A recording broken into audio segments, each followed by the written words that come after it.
welcome to the Vibrational Shift podcast. I am so excited to be joined by Jannelle Cortez. She is a choreographer, a travel professional. She's the founder of Groove Fit Dance Company and Groove Trips LLC, both companies that promote community, accessibility, and sustainability. Jannelle, welcome on. I am so excited to have you Thank here you. today. I'm excited to be here with you. I hope you're enjoying all the nature and sounds that are behind me.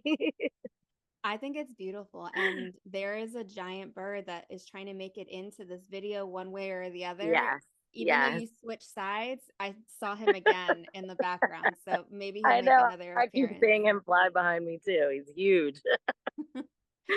um, well, I want to jump right in because I think there's so much for us to cover. And for those of you that don't know or have not heard me talk about it yet, Jannelle and I are co-hosting a retreat in just a couple of months. It'll be our second time doing this one together.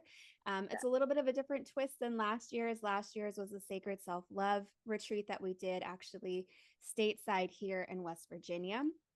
And this time around, we are heading over to Tulum, Mexico. But before we start talking about the retreat, Jannelle, I'd love for you to do a quick introduction to yourself, and then maybe you can tell everyone how we first met and Of how we course. connected. Well, my name is Jannelle, and I'm the proud founder of Groove Trips. I'm here in Silver Spring, Maryland, which is where I spent a lot of my many of my formative years, middle school and high school. I'm DC raised, though the first 10 years of my life I spent there, and then my family moved out to Silver Spring. When I was around 10, 11 years old. I actually met Johanna through a mutual friend, someone who was taking yoga and meditation classes from her, and that I went to high school with. And my friend Courtney and we connected over Facebook, and she told me about the amazing experiences that Johanna was hosting here in Silver Spring. And she saw all the work that I was doing with my travel business. Some of them were retreats. And she just thought that we would make a great connection and possibly be able to do some work together in the future. And she was totally right. The moment that I met Johanna, I immediately took to her, I shouldn't talk about you in the third person. You're right here, right? So I immediately took to you, and I just knew that you were a person that I wanted to have in my life. And what was crazy about when we met is that even though we had just talked about possible collaborations, I actually went on your retreat, um really because I was at a point in my life where I didn't really know where to turn and what to do. I signed up for one of your retreats not as a person that was going to collaborate with you, but really a person who needed what you were offering. And I always say that when I met you, you kind of met me like on my knees. I mean, I was just at a really tough point in my life and really needing balance, because I was experiencing burnout, in so many ways. And so when I first joined the retreat over that you had at Casa Om, it I really attribute it to saving my sanity in that at that time. And I have been a devotee and now a colleague ever since. I saw the importance of taking time out for yourself, and for me, it's important for me to share that with my friends, my family, my clients, people that I care for, and people that I want to, I want them to experience self care as well. So, being a dance teacher and an owner of a dance company and being a travel company and a person who basically has to, be around people at all times and constantly, um, anticipating other people's needs, I found myself giving and giving and giving, and getting to a point where I no longer had anything in the tank for myself. So, this entrepreneurship journey is not for the weary. And I'm sure that many of us, even if we're entrepreneurs or not, we have a 9 to 5 or we're stay at home moms that our families require so much from us. We oftentimes are ignoring ourselves. And so I'm so happy to have met you and have learned from you the importance of taking time for myself, loving on myself, and really putting myself first so that I could be a service to the people that I love and people that I want to offer services to. Let's take a step back for a second, because people that may not know you or follow you don't realize the extent of when she says she was giving. Jannelle doesn't slow down. Jannelle's like a tornado that comes through and has literally, I feel like every week when we're connecting, it's like, well, what city are you in? Like, what country are you Right, in this week? right. But I want to talk a little bit about groove trips for a second. So you travel, you take groups all over the world, literally all Yeah, over the world. And there are a couple of trips that, since I've known you over the last couple of years, that stand out in my mind. And if you're listening, I highly recommend going onto her site, signing up, setting up a profile to see the different destinations that she takes people out to. But there was a trip you did last year, and I don't remember the number. I remember it's a really large group that you took over to to Ghana. Ghana. Yes. Yeah. And you talked a little bit about the impact that that had. And I remember as you were talking about it and seeing you light up with, like, not only, the actual beauty of the destination, but the spiritual element of what happened Yes, for people to be in that space. Can you talk a little bit about that trip for just a second? absolutely. So I was privileged enough to I got a call from two churches. They were the Presbyterian churches of Ghana that were here in Norfolk and Chicago.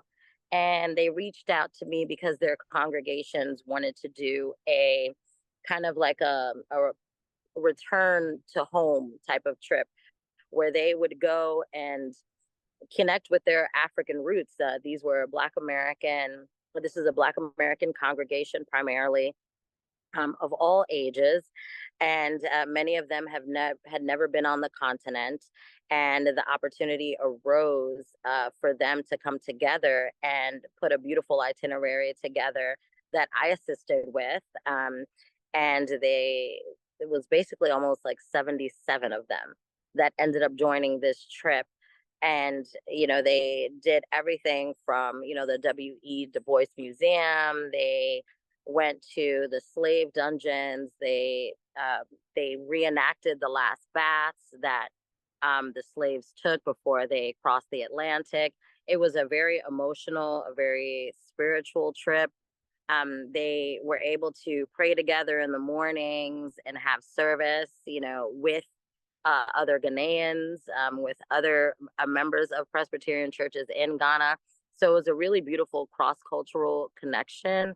And it was a way for them to learn history, from their own people. And that was a really beautiful experience. It was very difficult because there was 77 people, but what really kept me going was knowing that for many people, this would be maybe their last trip, because a lot of the folks that went, they were a little older.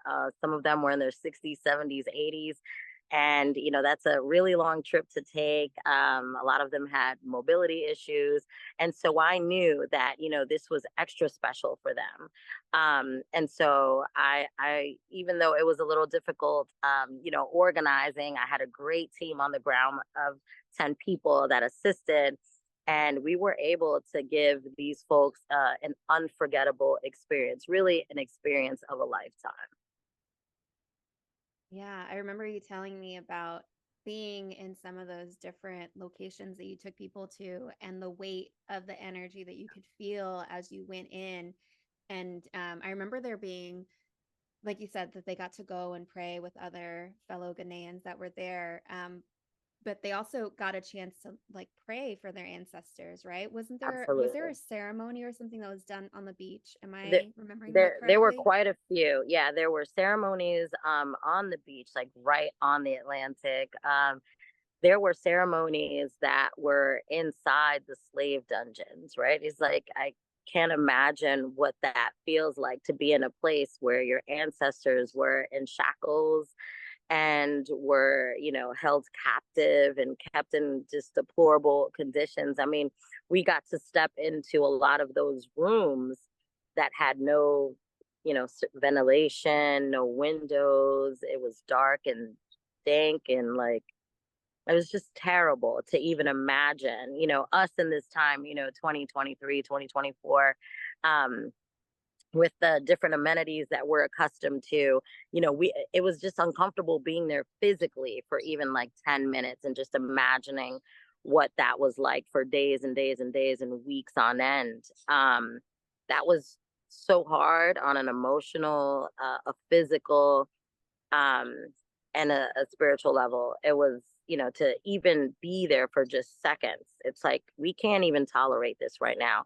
How did these people tolerate this for as long as they did? And then us knowing that this was just a moment, right? Like, we're in there for a moment, and then we step out, and then we go into a different place, and then they tell us the history or what happened in that location.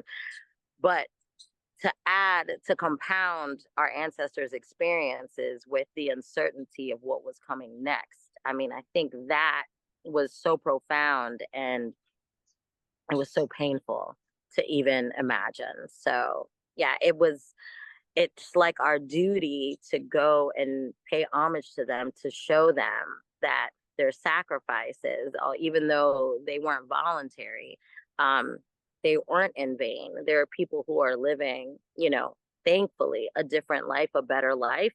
And, I always like to say that we are our ancestors' wildest dreams, to be able to go and visit the places that cause so much pain to them and to others.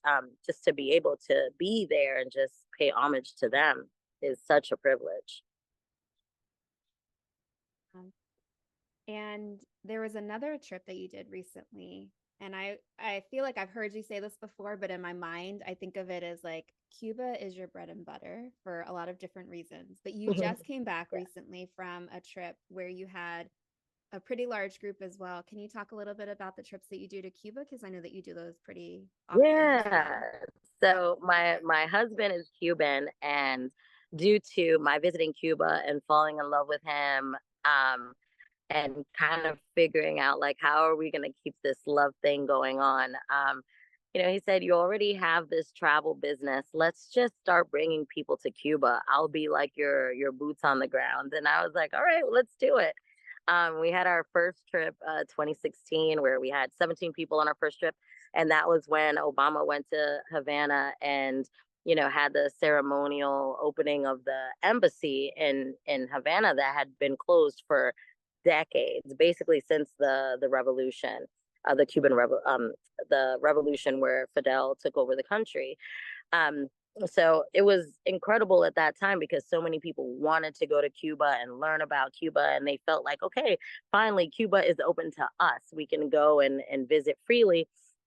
And things have, changed politically since then. And what I've been doing is still taking people on legal trips to Cuba in a way where they can support the Cuban people, because that is one of the categories of travel that we're still allowed to go under. So, what I do is create itineraries where Americans, whether they're arts enthusiasts or they're actual artists, they can come down to Cuba and connect with the artist community down there, with children that are aspiring to be in the arts, or really any other cultural institution. We can go down and have cultural interaction with them, cultural exchange with them, um, where it's beneficial for them. So it's sustainable. And it's also beneficial for us because we're learning so much about ourselves, and really about their resilience through, the times that they've had, which have not been very easy. I mean, being cut off really from a major part of the world.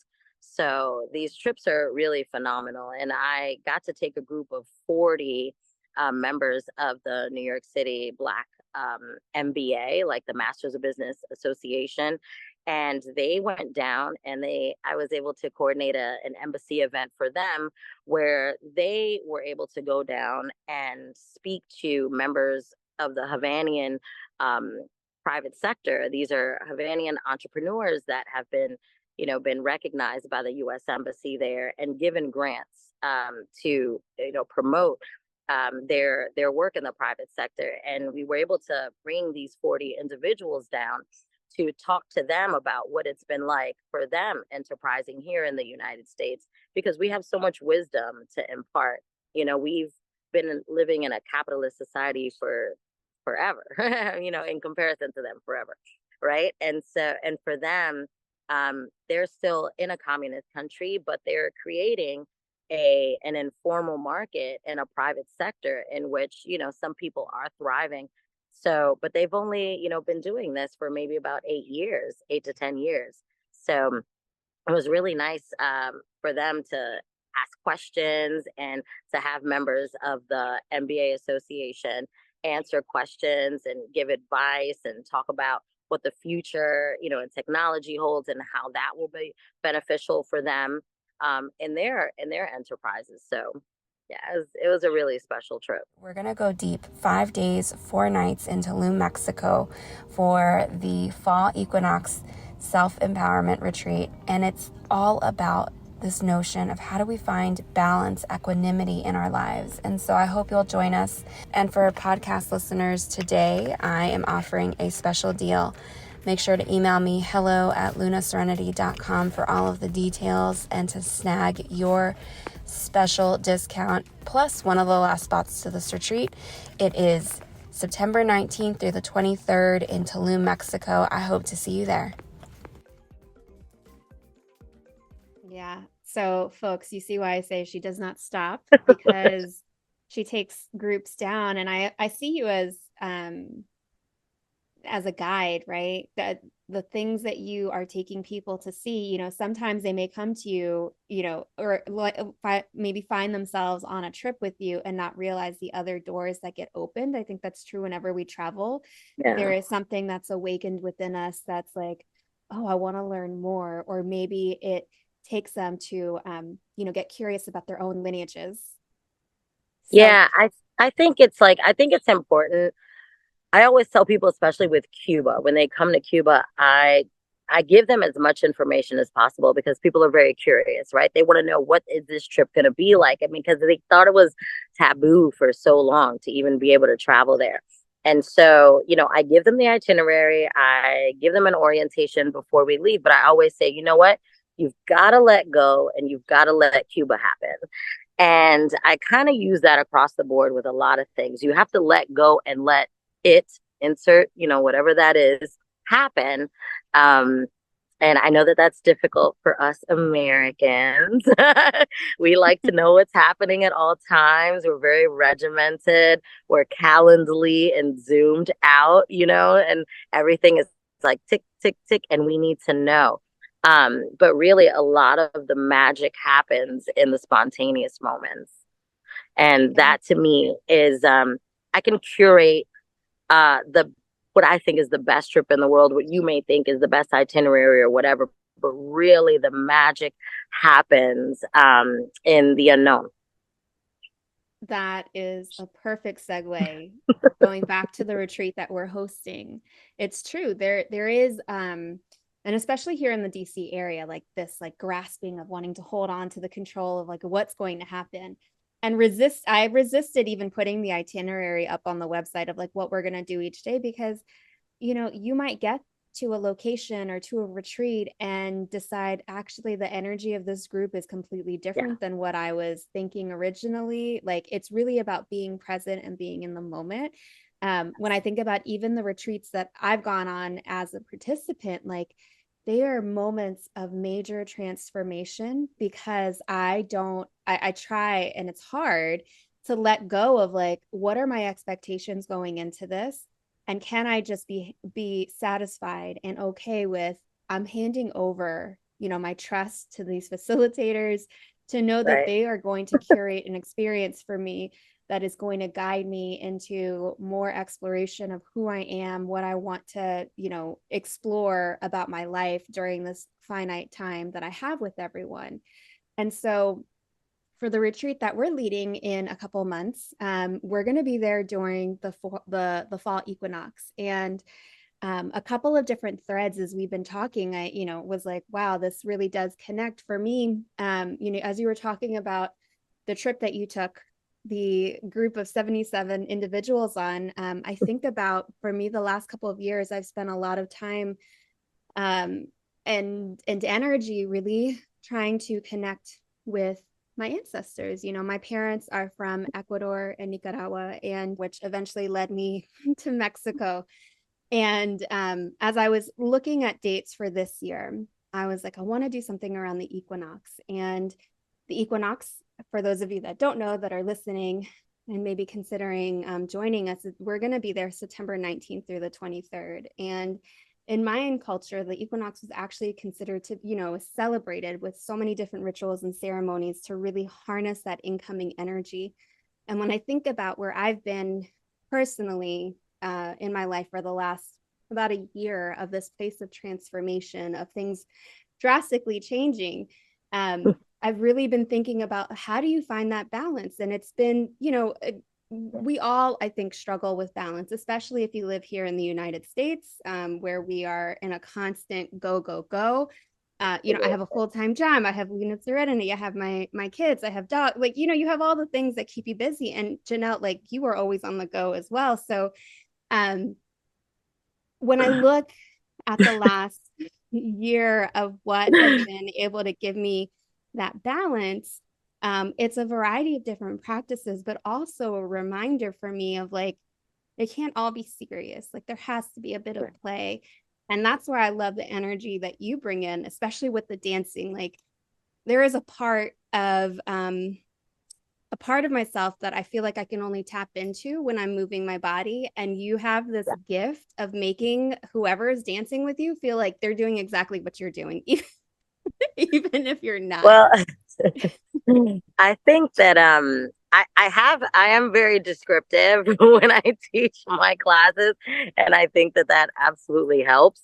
I also really believe that we hold so much emotion in our muscles, in our hips, especially, and which is why it's so important to gyrate. and no, but seriously speaking, I think back to the last retreat that we did in West Virginia, where we actually had that belly dance component. We had a really heavy day. We had a heavy evening and we had a heavy morning. And there was a lot of, there was a lot of outpouring of emotion. I think that, people were really going in and they were writing a lot. And I think the energy was heavy because there was a lot of work that was being done. And I just remember the moment we started dancing, like at first, I think people were just like, okay, I don't know if I'm in the mood for this right now. I just finished bawling my eyes out and I'm all writing about all this like stuff that's going on with me, blah, blah, blah. And it was something magical that happened when we just, we wrap the veils around us. And, it was like that figurative, like unwrapping and unveiling and shedding all of the layers, right? That, we have to, that we feel the need to put on ourselves in order for us to, function and survive and thrive in this environment, right? And as we're moving, you could just feel everything get so much lighter. And it was like a clearing, you're like shaking off and, twisting off and unbinding and releasing, all of this stress and, even trauma, things that we hold in ourselves physically. And all of that stuff, that's the beauty of dance. And even just focusing on something that's not the thoughts in your mind for a moment, just being like, wait, what did she do? Wait, what was that? She took 2 steps here, 2 steps there, and giving your mind that break of not thinking about whatever's going on in your life, but just, thinking about that moment, just being present in that moment. I think it's such a great mental break. It's also super fun. The music is so fun. The movements are sexy and they're feminine. And you didn't even know that you could move like that. You're like, wait, I didn't know that those muscles even moved in that direction. And just seeing what your body can do, it's so confidence building. Um, and there's just something so beautiful about, moving your hips in like circles and figure eights and things that are like inherently feminine. And tapping into that and getting back in our bodies is something that's so transformative and so healing. Yeah. And I think whenever we move our body, whether it be through dance or if we are doing a more active style of yoga, there is this letting go that's happening. And it's also a letting go of maybe, like you were saying, the constant chatter that might be happening in your brain, because all you can do is actually listen to whoever's at the front of the Oh, room yeah, to try yeah. and keep up. Yeah, and I'm And like, follow me, let's go. And that you should just be busy doing that, not thinking about anything else. yeah, and so that's one of the things that I really appreciate about being able to collaborate with you, is that there are a lot of different modalities that we do throughout our time together, whether it be sensual belly dance with Jannelle. I'm hoping we'll also do some Latin dance while we're together. We do have Yes, a couple of definitely. partners joining us on this particular with this group, but then also we'll be doing daily yoga, meditation, breath work, and um, like I said, different types of modalities to allow you to explore like what is going to work for you, not even work for you, but like what is a different way to do an Hmm. exploration of what's going on the inside. So, like I said, I resistantly put up an itinerary, but essentially what we will be doing during our time together is, there will be some sort of daily yoga, meditation, breath work, sunrise yoga, sunset yoga. They're the place where we're going. I didn't even mention this yet, but Oh, as it's so Janelle knows, beautiful. My goodness. Oh, yes, it's just gorgeous. the Yeah. villas are gorgeous. There are roof decks that allow you to have really beautiful sunrise yoga and sunset yoga. And we're also going to be doing, have you done a temazcal before? No, never. Okay. So we're doing one, and for anyone who's listened to past episodes where we talked about it, a temazcal for me is life changing. It is one of those experiences where no matter how many words I put to it, will not capture what it actually feels like to go through it. But essentially, it is like a sweat lodge um, rebirth experience. The temazcal that you go into, the actual physical place where you are entering into, is meant to be the womb of Mother Earth. So when you go Wow. in, you're going into like the self of you, part of you is going to die to be reborn. And the guide that will take us through it is going to, walk us through the different doors, what they call the doors of having this experience. So if that sounds like something you're interested in, definitely want to check this out. But we'll be together for 5 days and 4 nights at Kabalum. And I'm going to share, for those of you that are actually watching the video portion of this podcast, I'm going to share really quickly a couple of images while we continue to talk about the retreat, just so that you can see, like, when we say this place is gorgeous, it Oh, unbelievable. is stunning. I can't Um, wait.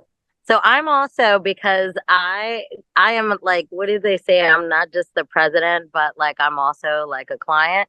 I am taking my mom and my sister on this retreat because I feel like this is the perfect gift for someone that you care for, that you love.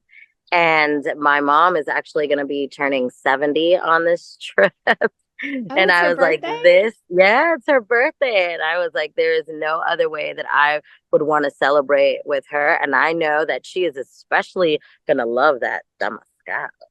That's going to be amazing. Yes, it is amazing. And Yeah. one of the things that I love about, so I did a retreat in Tulum in 2022. We took a group out there. Um, is that the place Kabalum is actually in the jungles, and so as you are waking up, as you're moving through your day, you're really also getting a chance to be in relationship with the natural world around you. It's not near where all the tourists frequent in Tulum. But as you can see from the pictures here, like all of the buildings are, covered in this beautiful lush canopy from the natural world. And it is just, for me, one of the things that has been really healing over the last couple of years has been rediscovering my own connection with the natural world, allowing myself to literally go outside and just be, listen to the sound of the winds, getting connected with all of the elements, putting my feet in the dirt, like feeling myself supported by Mother Earth. Um, it's just one of those things that has been a part, like a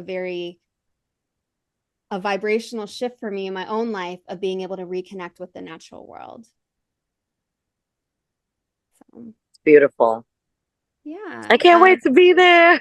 I know, just under, what are we, like 2 months away? Yeah. 2 months away before we'll be headed there. This is my escape now. I'm in Silver Spring. Well, that's Because right. if we would be doing this interview in New York, I would be in my apartment and these four walls. And no, I mean, I do any opportunity to come down and be around nature. And, it's amazing that I have this beautiful backdrop, in my mom's basically like backyard. So I'm lucky enough to have that. But, oh, this is something else. Can't wait to Yeah, be in that. Goodness. it's gonna be beautiful. A chance for people to be in relationship with the natural world around them, a chance to do some self-exploration. Like I said, equal parts, you're going deep, but you're also going to have Yes. the chance to move through all of that, through the physical body, through dance, through yoga, through the breath. I don't know if I actually said this yet, but I am going to be bringing my instruments. So folks will also get the chance to receive sound healing.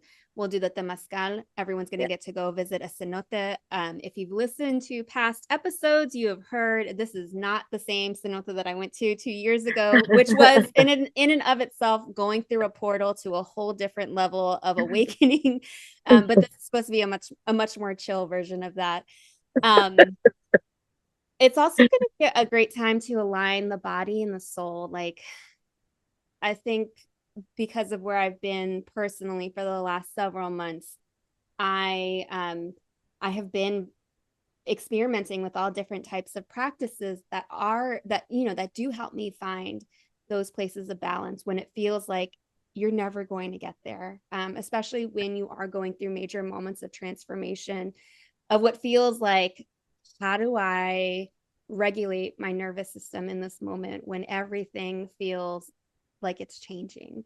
And I feel like we all constantly go through these cycles. Like life is a continuous cycle, and there will be plenty of opportunity to explore, but also to be in community, which I think is something that I was going back through past retreat guests and their different feedback forms, and all of them called out like the level of community that's created during these retreats. So I'm really excited about that part as well.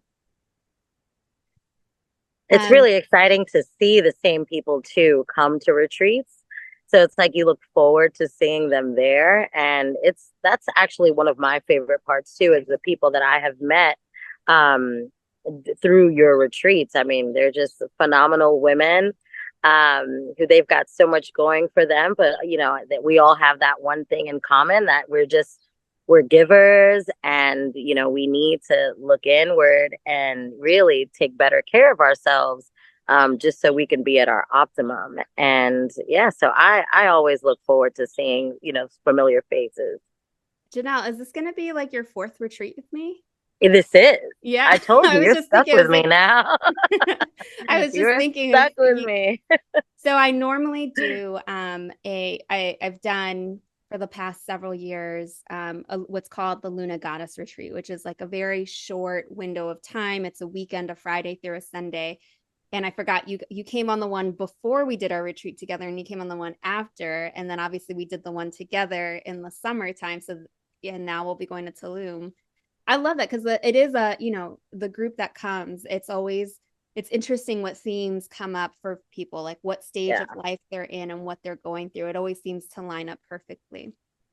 Well, I Um, also want to say something just lastly on that note is that I have seen the progression from the first retreat, and there have been people that I've seen through the last like 3 retreats, and you do see a difference, there. And I don't know if it's because them just taking this break for themselves or knowing like, oh, okay, I know what I'm going to, what to expect in this retreat. And I know that I get to like just let this go. And immediately they feel like relieved, and elated that they can have this time for themselves. But I think that it is also attributed to the coping skills that they are developing in these moments that they take out that they carve out for themselves. So I want to give you kudos for, assisting people and, going through their transformation, because I have literally seen it. You see some people that you're like, wow, they came in shaking. And then the next retreat, they're coming like, hey, girl, da, da, da, da. And you're like, who is this person? It's completely different from the person that I saw in the last retreat. And I can think of like 3 or 4 people that immediately pop into mind where I'm like, man, that transformation was like from one retreat to another. It was incredible.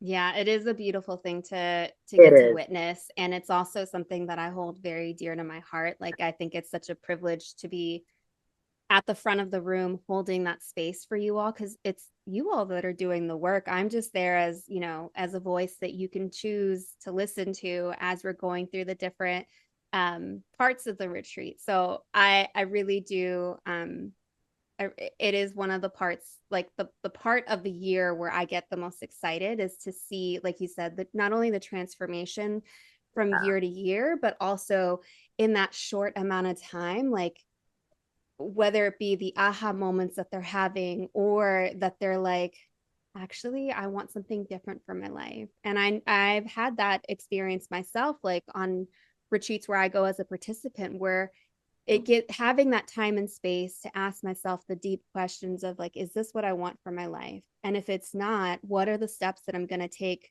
to make a change? And I think that's honestly what has being able to hold the space for others and also take that time for myself Yeah. has propelled me in a very fast, what feels like a very fast amount of transformation in a short period of time. And so I'm really Yeah. grateful for it. And I always want to give back too, to be like, how can I do this? How can I do more of this? And you even see the importance of doing this for yourself, Johanna, because I think a lot of us, if you're out there and you're a facilitator that's thinking about whether you should be a participant, you should 100% be a participant, because it is so important for you to also, take care of yourself. You're guiding folks and whatever. And even though you may have this knowledge already, putting it into practice is a whole nother thing. And putting it into practice for yourself is very different. And it's so important because you're constantly giving and holding space for other people. And you too deserve to be held. So yeah, I really encourage, especially those who are facilitators and may be thinking about it. Yeah, you definitely deserve this too. So just wanted to say that. 100%. I think that there are so many folks out there that there is always going to be that resistance for the same reason that anyone has resistance to doing something for themselves, because of the stories that we've been told about, you don't have time for that. Like, that's really Yeah. selfish. How are you going to walk away from your family for Right. 5 days, 4 days, or walk away from your job for that time? And it's like, if you don't do it, then you're not going to have anything else left to pour and you're going to burn out. It's going to be, Yeah. there's going to be nothing left to pour, and it's not going to come from a place of joy, fulfillment. Like, really, taking that time for yourself can have such an incredible